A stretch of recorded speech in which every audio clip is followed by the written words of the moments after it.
நான் இங்கே வந்த பொழுது என்னுடைய சகோதரி ஃபாத்திமா முசஃபர் அவர்கள் வண்டியிலிருந்து இறங்கி உள்ளே வரும்பொழுதே எங்களுடைய நிறத்திலே வந்திருக்கிறீர்கள், மகிழ்ச்சி என்றார்கள். நான் எப்பொழுதும் உங்களோடு தான் தலைவர் கலைஞர் அவர்கள் காலம் தொட்டு உங்களோடு தான் இருக்கிறேன்.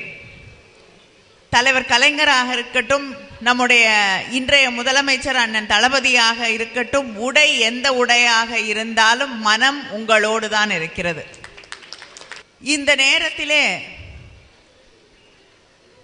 ஒன்றியத்திலே டெல்லியிலே இருக்கக்கூடிய ஆளுங்கட்சி பாஜக, அவர்களுக்கு தெரிந்த அரசியல் என்பது மக்களை பிரித்து வைக்கக்கூடிய அரசியல்.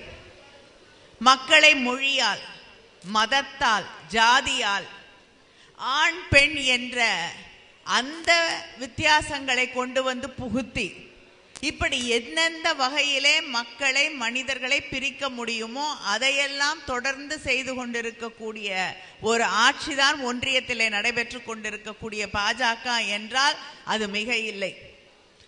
ஆண் பெண் என்று எப்படி அவர்கள் பிரிக்கிறார்கள் என்று கேட்டால் நான் ஒரே ஒரு உதாரணத்தை தான் சொல்லுவேன்.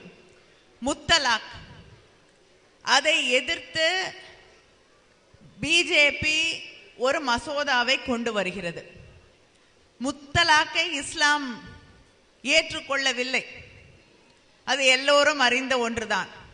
ஆனால் அவர்கள் அந்த முத்தலாக்கிற்காக ஒரு மசோதாவை கொண்டு வரும் பொழுது என்ன அதிலே முக்கியமான ஒன்றாக கொண்டு வருகிறார்கள் என்றால், யாராவது ஒருவர் தன் மனைவியை பார்த்து முத்தலாக், அதாவது இஸ்லாம் ஏற்றுக்கொள்ளாத ஒரு முறையிலே அவர்களை விவாகரத்து செய்யக்கூடிய ஒரு வழியை கடைபிடித்தால் அவர்களை 1 ஆண்டு சிறைக்கு அனுப்பக்கூடிய ஒரு மசோதா, ஒரு ஆயுதத்தை கையிலே எடுத்து அவர்கள் கையிலே வைத்து கொள்ளக்கூடிய ஒரு மசோதாவை கொண்டு வருகிறார்கள்.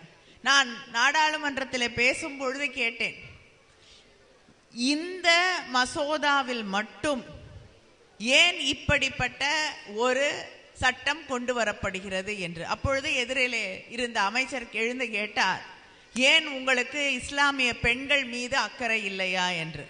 இஸ்லாமிய பெண்கள் மீது அக்கறை இருக்கிறது, ஆனால் நீங்கள் இஸ்லாமிய பெண்களுக்காக இதை செய்யவில்லை, இஸ்லாமிய ஆண்களை எப்படியெல்லாம் சிறைக்கு அனுப்ப முடியுமோ அதற்கெல்லாம் வழி தேடி கொண்டிருக்கிறீர்களே தவிர இஸ்லாமிய சகோதரிகளை காப்பாற்றுவதற்காக நீங்கள் இதை செய்யவில்லை.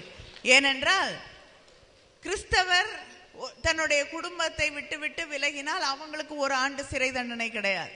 ஒரு ஹிந்துவோ வேறு ஒரு இனத்தை சார்ந்தவர்களோ தன்னுடைய குடும்பத்தை விட்டு விலகி சென்று விட்டால் அவர்களுக்கு சிறை தண்டனை கிடையாது. ஆனா ஒரு இஸ்லாமிய சகோதரன் இதே தவறை செய்யும் பொழுது மட்டும் சிறைக்கு அனுப்பப்படுகிறார்கள் என்றால் அது ஆணுக்கும் பெண்ணுக்கும் இடையே, ஒரே சமூகத்தை சார்ந்த ஒரு குடும்பத்தை சார்ந்த ஆணுக்கும் பெண்ணுக்கும் இடையே ஒரு பிரிவை ஏற்படுத்தக்கூடிய ஒரு ஆட்சியாகத்தான் அவர்கள் கொண்டு வரப்படக்கூடிய, நம்ம பாதுகாக்கிறோன்னு சொல்லி ஒரு சட்டத்தை கொண்டு வராங்க இல்லையா, அந்த சட்டம் கூட நம்மை பிளவுபடுத்தக்கூடிய ஒரு சட்டமாகத்தான், ஒரு ஆயுதமாகத்தான் அவர்கள் கொண்டு வருகிறார்கள்.